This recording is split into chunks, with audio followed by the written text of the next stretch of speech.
What it do, T Squad? It's me, Keisha, aka Color Me Pynk, and I'm here with this week's All Tea, All Shade, Real Housewives of New York, Season 14, Episode 5 review. This week, you guys, I'll be dropping new fashion killer videos. I will be doing the confessional looks from this season of the Real Housewives of Atlanta. It'll probably be a 3-part series, so make sure you guys tune in this week at 6 p.m. Central Time for those videos to drop. They're going to be hilarious. Okay, so the episode picks up where we left off last week with Friendsgiving and Brynn being emotional, telling the girls about her tumultuous childhood. So she says that she was in the 1st grade and she drank a bottle of Dimetap so she could sleep forever.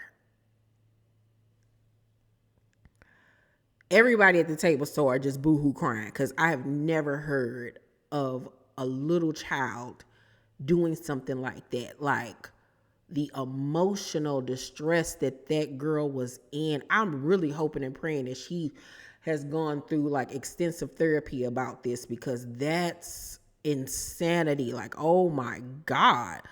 So she said that her father revoked all his rights as a parent.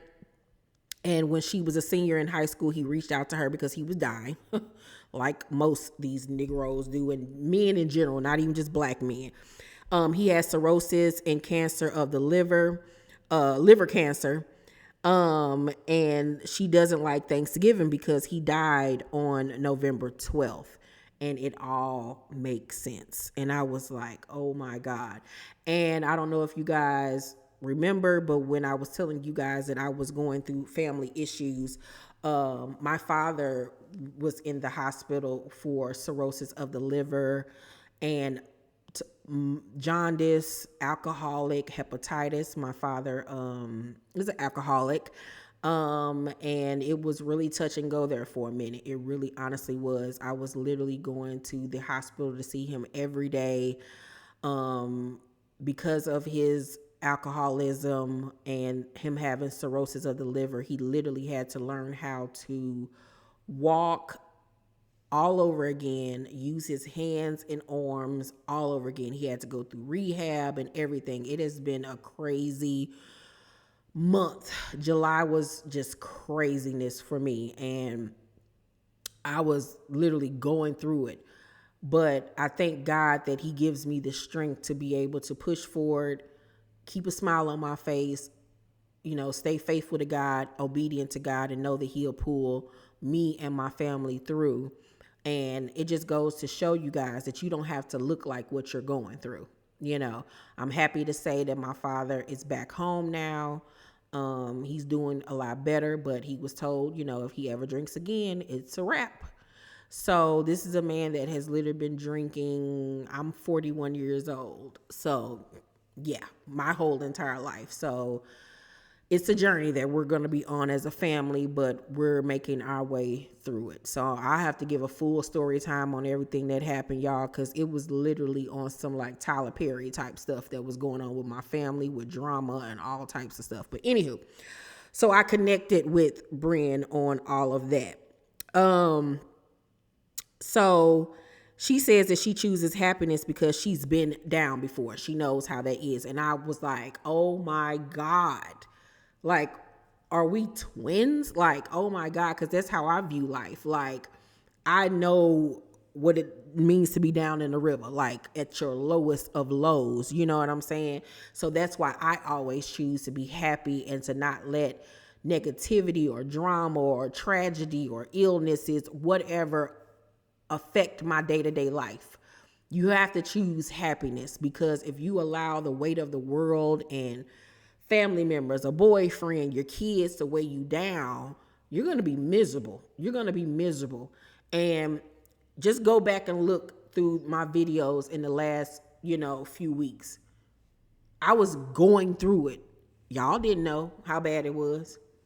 That's because I chose happiness. I chose to keep a smile on my face and not let what was going on in my life take me down. Because, baby, it could have literally been that. So Jessel invites the ladies over for her house for a little small intimate gathering that she's having. It's a charity event and she's going to be showcasing this designer that she is working with. And Jenna says that she might not be able to come because she thinks that she has something booked already, but she doesn't know what is booked. That just lets you know right there and there she ain't want to come. Like, you already saying you booked and busy, but don't even know what you booked and busy doing. Okay, I know you know a girl about town, so you probably don't know your schedule like that. But that was just giving me, let me just tell you right now and put a disclaimer out that I don't want to come, aka I'm not coming. I don't want to be around you cackling hags if I ain't got to. So Erin then brings up Jessel calling her and Sai some cackling hags. And Jessel says that it was a joke and that that's how they talk in London. I mean, London people are very snarky. They have a very, what's the word? Not dark sense of humor, but, they just, things that we probably would take serious in America, they don't. You know what I'm saying? If somebody called me a cackling hag, I wouldn't care because I am a cackling hag. Okay, who cares? So Jenna says that she wouldn't have cared if she called her a cackling hag. And Jessel was like, Jenna, you're a cackling old hag. And Brynn was like, old? She was like, well, hag. Like, Jessel just goes too far. Jessel just says whatever comes to her mind. And Jenna, but at the end of the table, when she called her an old hag, she was looking like, now, wait a minute. But nah, girl, you said you wouldn't be bad. Remember that? Jessel, to me, is just very unaware. She's just floating on her own cloud, doing whatever she's doing. And the people around her are literally casualties. Like, she reminds me very much of Ramona. Like, she gonna say whatever she say. She's not gonna be apologetic about it. And that's just what it is. And it's just like, okay, girl. But when they start cussing you out, don't be up here crying. So, Brynn wasn't having it. Brynn was like, just be like, I said it. And don't try to redefine it post-mortem. Do you want to take it back? And Jessel was like, no. That's how my ish is. And Brynn was like, and your ish stinks for sure. Like, Brynn was hot. Like, Brynn was like, you're not about to play in my face. And Erin calls her out for looking miserable the whole time they were in the Hamptons and complaining and saying how she want to go home. Let me tell you something. First day she got to doing all that, complaining about she want to go home and she don't like this. She want to...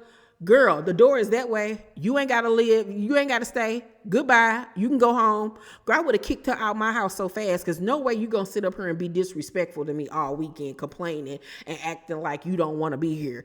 Bye. Go home and not have sex with your husband. How about that? Girl, get out my face. So Jessel says that she missed her kids, and Brynn then calls her out because the same day they went home, she went out that night. And she was like, oh, that was for walk. I had a walk event. Girl, get out of here. Girl, you just use that as an excuse.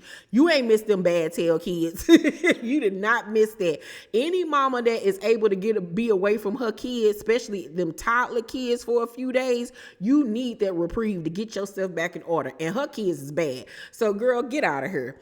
So, like I said, she tells the girls that she had a work event. And Erin asks, also, you back working? And Jessel was like, yes, of course. So what do you mean? And Erin was like, I didn't know you had went back to work because according to Erin, she had told her that she was taking time off from work after having her twins. And I believe Erin.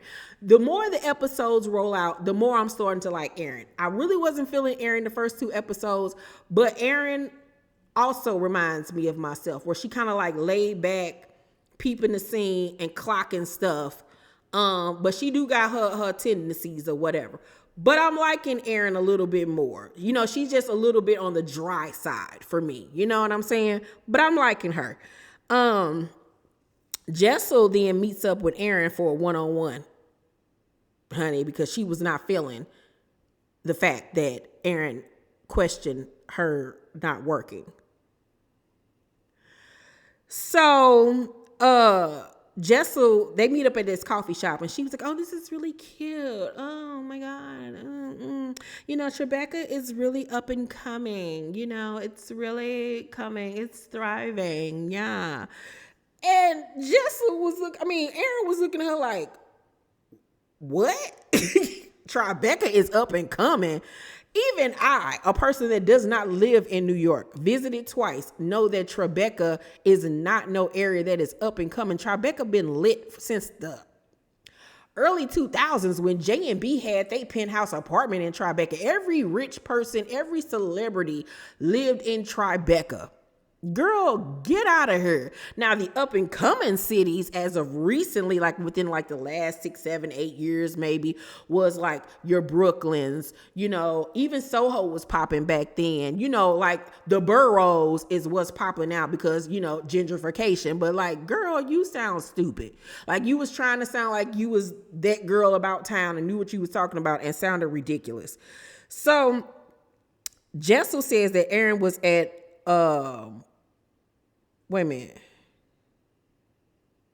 Oh, she said that Erin wasn't her normal warm self at Friendsgiving. And Erin was like, sometimes I don't understand the way you are and it makes me feel uncomfortable. Tell me if I'm wrong, but I think that you're used to being catered to. And that is exactly how Jessel comes across. She comes across very entitled, very snooty, very judgmental. And Jessel was like, what you mean, like I'm a princess? That doesn't work. That I truly embrace women that are working. And Erin was like, now I don't embrace women? Like, what? And so Jessel was like, that's not what I'm saying. And Erin was like, yeah, watch that. Watch that. And I was like, okay, Erin. Oh, I see you. And Erin was like, I'm sorry that you're getting upset. And Jessel was like, I'm getting upset because I've never been called a princess before. And I've never had anyone say you're used to being catered to. Well, girl, it's the first time for everything because that's how you act. What more you want me to say? Girl, I would have got her together so fast. So Jessel in her confession was like, I'm an immigrant. I had nothing when I came here and I worked my way to the top. Girl, you came from money. Stop. You're not an immigrant in the sense of people that literally come over here with absolutely nothing. Stop it. Don't try to pull that immigrant card, love, girl, because that is not your ministry. That is not your ministry. And you do come off like a spoiled brat. You do. Accept it and move on. But we're not going to try to act like you had it tough. Girl, get out of here. So Jessel says, I don't have time for fake friends. And Erin was like, okay, like how's she being fake? Because Erin was like, I genuinely did not know you went back to work. You never told me that. Like, so how you mad? Like you mad because people spoke the truth about you. You're mad because Erin called you out. And you mad because it was the truth. So when they leave, it's hell awkward between them. Like, it was so weird. Jessel walks out and Erin mumbles underneath her breath, she's a fucking lunatic. So Brynn and Sai meet up. And I thought it was so cute, Brynn talking about this chess tournament that she was going to enter. Like she was doing all the things as an adult that she wished she could have done as a child. And that's literally, I wonder if she a Leo, because that's literally the stage in life where I'm at right now. Like trying things that I always wanted to try or do when I was younger. And that will actually reflect in my filming room, you guys. I cannot wait for you guys to see it. I'm going to show you guys my filming room and my movie room, and it's like the inner child in me coming out. I can't wait for you to see it. But anywho, so Brynn tells Sai that Jessel called her that morning and said that she's so over the Hampton thing. Like she doesn't want it brought up anymore. Like she's over it. So Erin joins them and tells them that Jessel said Tribeca was up and coming. And baby, they laughed. They was cackling hags that day, child. And Brynn tells Erin that Jessel called her that morning about the whole Hampton situation. And they all agree that Jessel does not want to hold herself accountable. Sai says that it's obvious that something is going on with Jessel at home. I mean, she's in an unhappy marriage. She barely act like she like her husband. Her kids is bad. She act like she don't want to be bothered with them. She ain't getting no sex. So yeah, it's something wrong. So Sai was like, are y'all going to her event? And Erin was like, yeah, because she don't want to give her the opportunity to say that she don't support women. I wouldn't care what she say. So it's the day of Jessel's event. Meanwhile, Jenna is at home putting up her Christmas tree with her godchildren. And she says that it was important for her to do that because her godson is only in town for like 2 weeks or whatever. So I get that. But don't sit up there and say you got an event, girl. Just say, I got a family, I got a family situation. I'm having family over, whatever. So Jessel, baby, one thing you can't say about Jessel is that she's not connected. Jessel had the who's who of the fashion industry up in her house. She had Vogue editors, paper magazine editors, savvy people. Like, she had some of the who's up in that house. And like, even Brynn was like, oh my God, like, yeah, I would have been gagging myself. Like, gotta give it to Jessel. She's connected, honey. So Sai arrives and asks Jessel what happened between her and Erin. And Sai was like, maybe it's your accent that is off-putting. And Jessel gonna say in her confessional, like, isn't that illegal in America to judge a person on how they speak and where they're from? This lady is dumb. She dumb. So Uber and Brynn arrive. And Sai asks Jenna, wait a minute. Oh, Sai asks, is Jenna coming? And Jessel says that she's having an event at her place. So they was like, oh, okay, let's FaceTime her. So they FaceTime her. And Brynn questions why she couldn't just come out and say that her godson was coming in town instead of saying she was having an event. She was like, so that's what we saying, we calling things events now? Me having dinner with my family is an event? Like, come on. And she was like, if that was me, once again, it would have been a big issue. And I agree. Like, Jenna just didn't want to be there. I think if her godson wasn't in town, she would have still not really wanted to come. And I think that she should have just kept it 100 instead of saying it was an event. Like, stop. So, Erin arrives and Jessel apologizes to her for offending her when they had their little meetup. Erin then invites the ladies to her anniversary party and says that they're going to say their vows and renew their vows because they didn't get to do that the first time around. And that's pretty much it. That was the end of the episode. Things are starting to warm up with the girls. I think they came into this season saying that they're not going to fake beefs. And I appreciate that they're not all coming in hot, doing too much, starting beefs for no reason. They're letting things happen organically, and I like that. So it won't be forced drama. You know what I'm saying? And we've all been complaining about, we don't want to see all the fighting. We want to see fun moments, the glamour, and we're getting that from these girls. We're getting true, authentic, everyday life. We're getting the fashion, we're getting the parties, we're getting the glamour, and we're getting their backstories, and we're getting the drama. We're already seeing a shift in dynamic, who's getting along and who's not, who's acting phony and fake, all of those things. So I'm really liking the way this season is playing out. I think that this was, like I said, their tester season. I think when they come back next season, it's going to be even more dramatic. But so far, I'm loving this crew of ladies. I'm going to give last night's episode an A-. It was good to me. I'm really, truly enjoying the New York ladies. Let's talk about it down below in the comment section, you guys. Make sure to thumbs up this video, like, and subscribe, and hit that notification bell button. I love you, and I'll see you on the next video. Bye.